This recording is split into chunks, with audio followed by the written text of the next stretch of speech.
Hello. Use.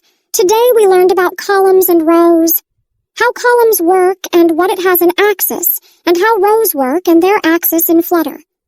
Hey, there, did you know that the column shows the vertical axis and the row shows the horizontal axis?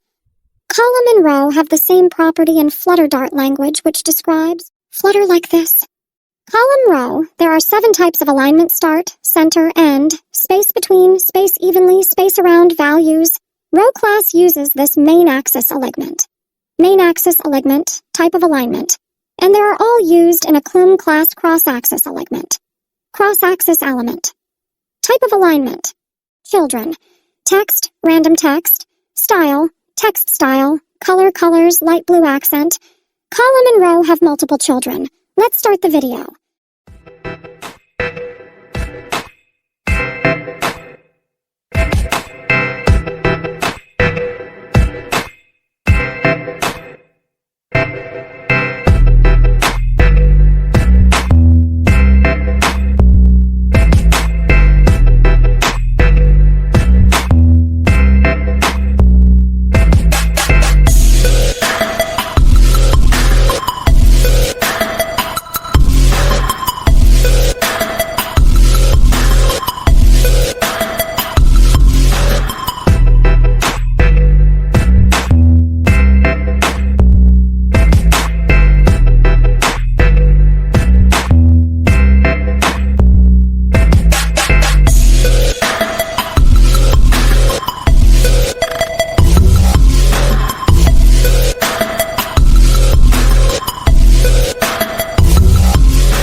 Happy learning with NCI official channel.